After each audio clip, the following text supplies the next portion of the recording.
Because that actually is the essence of hip hop, right? Hip hop is really playing everything, but in a certain style and in a certain way. I just think he's so in touch with that. You know how it is, whenever somebody's really good at something, you can take it for granted.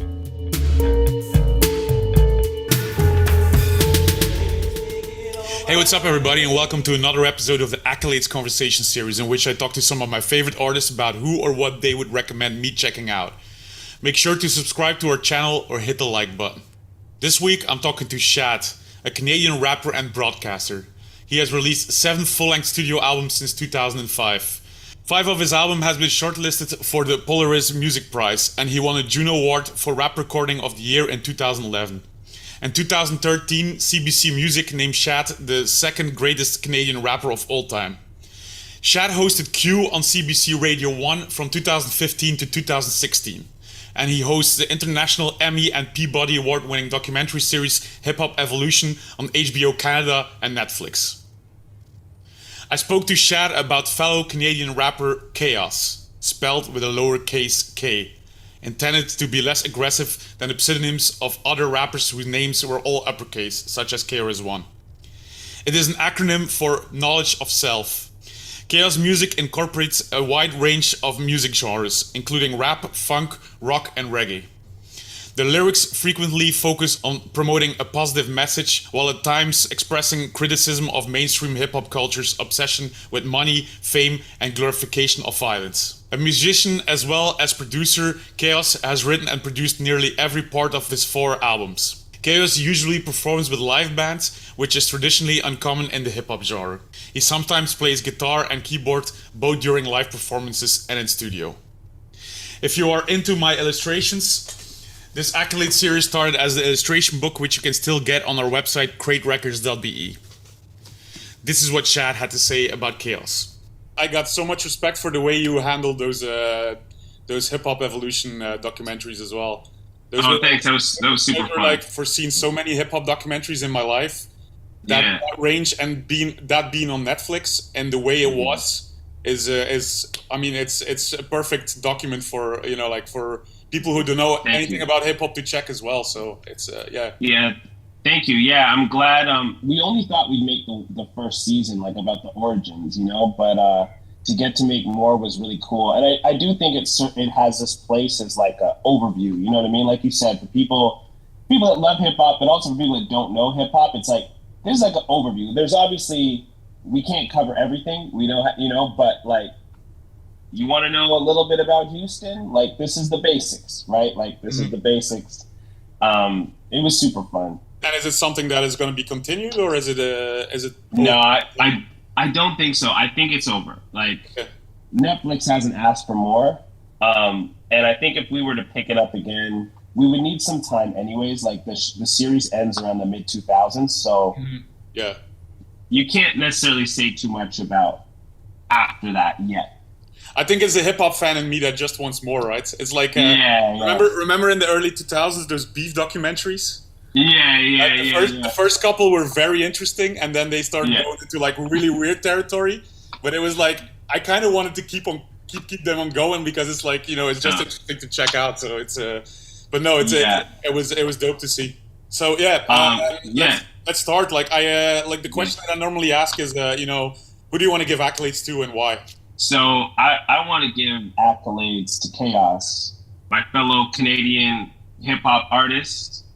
And so I want to shout him out. I guess first and foremost, just the caliber of his music, because he's so good at what he does that I think people don't appreciate how difficult it is to do what he does. And what I mean specifically is fusing different genres with hip hop is something like 1,000 people fail at every day. You know what I mean? And we all know what that sounds like when people don't get it right. And it happens 99% of the time. There's people failing at it right now, for sure, everywhere. But he does it so easily that, in Canada especially, I think we actually just take it for granted, not just using, let's say, one genre with hip hop. There's some artists that really sort of focus on fusing punk and hip hop, or fusing folk and hip hop. It's like he actually has done it all. He has songs that are folk and hip hop. He has songs that are like post disco and hip hop. He has songs that are new wave and hip hop. Like he can do it all. And so I think what that requires is you actually have to be so rooted in hip hop to do that well. Because that actually is the essence of hip hop, right? Hip hop is really playing everything, but in a certain style and in a certain way. I just think he's so in touch with that. You know how it is, whenever somebody's really good at something, you can take it for granted. It's just, they just do it. Yeah, I can give some examples. So, you know, some of his biggest hit songs, Man I Used to Be, the easiest comparison would be Michael Jackson. It sounds very much like Thriller era Michael Jackson. And he delivers it with that same excitement that music has, but also it's hip hop. It still feels like hip hop. Another one of his big hit songs was Crab Bucket, that I think is built on a Cure sample. And it has this sort of like strut to it, almost like sophisti-pop kind of sound, but it's also hip hop. Crucial is like sort of like a reggae influenced kind of punk also, like sort of feels like The Police, but it's also hip hop, you know? So, and they're great pop songs. And when they come on, you're like, yeah, this song is dope. And I think because it sounds so intuitive and sounds so dope, you can not realize how hard it is to do that. Like, that is not easy. And in fact, I go as far as to say, I don't think anybody does it as well as he does. And that includes the greats. That includes the CeeLo Greens and, you know, all those people that have managed to kind of use hip hop with other things. And especially now, that's just what hip hop is. You know, it's melodic, it's singing, it's all this stuff, but it's still not, to me, he's still the best at it. Is he in Canada like a household name? In Canada, he would be a household name, like among music fans, because he has made huge hit songs. So I would say he's kind of in that realm. But I would say in Canada, within that realm of like, oh yeah, everybody knows his songs, it's like, I still don't think he gets his props. Again, in terms of like the degree of difficulty, I still don't think he gets. I mean, he's had some pretty big singles recently, but I think some of his biggest hits were sort of mid-2000s and early 2010s. So at a point in hip hop where pre-Kanye and like early Kanye, so, you know, still at a time where like there wasn't quite as much experimentation in hip hop. Obviously there was experimentation before, there was, you know, golden era, there's like an explosion of styles, but then I would say, you know, through the later 90s and stuff, hip hop started to be, in my view, almost like there was two categories. It was basically mainstream and underground type, you know, you could basically classify it like that. And to me, he really stood out in the landscape of that. Didn't defy the genre. It's very much hip hop, but just kind of collapsed the boundaries to me and brought in so many different influences. I don't think anybody during that time was bringing in that many influences. Like there were artists like Gym Class Heroes, but that was very much like pop punk and hip hop. And they lived at that sort of spot, you know, but I can't think of anybody else. And the neo soul movement that was very like soul and hip hop and jazz and hip hop. But to me, he stands out as someone that was like everything and hip hop during that time. Mm-hmm. I don't think anybody else was really doing that. And is there like a certain, like, because you name his hits, but what are the go-to songs? Specifically, check that one out. Yeah, I would say you got to check out Man I Used to Be. I would say you have to check out, there's a song called Black Ice on Hymns for Disco.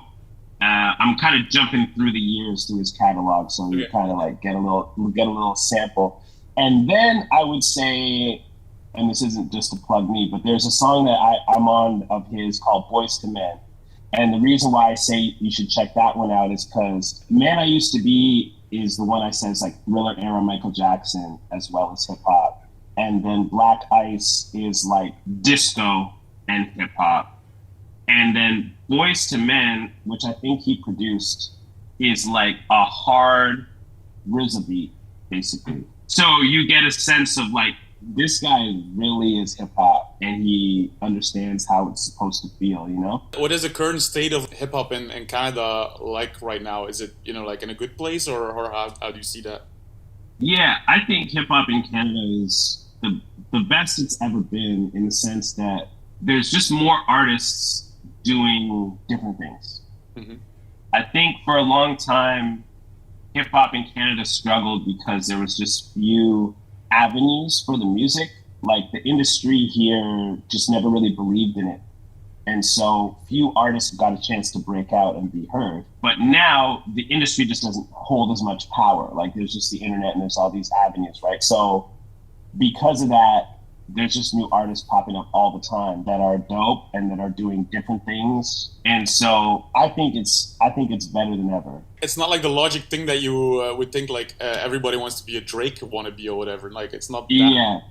There's definitely a lot of that, but there's a lot of that. But there's also just like a big range. Like there's artists like Hawaii Mighty and Toby and like a whole sort of movement of Snotty Nose Res Kids. Like there's really dope indigenous hip hop. There's really dope movement of like soulful, conscious hip hop as well. And then of course there's all the people emulating Drake. And then there's people on some other waves that Drake is emulating actually, you know? I think it's better than it's ever been just because those barriers to getting heard aren't there anymore. And, you know, I also think part of it, in credit to Drake, artists that are coming up now, they also don't see a ceiling for themselves like they used to. I think they're like, yo, let's go take over the world. That's been a positive thing too. People are like just taking it to the fullest extent. As being a hip hop fan as well, I see you at all those interviews with all those huge guys that you talk to. I don't know if it's an easy question to answer. Was there somebody that you're like, oh shit, I really look forward to talking to him?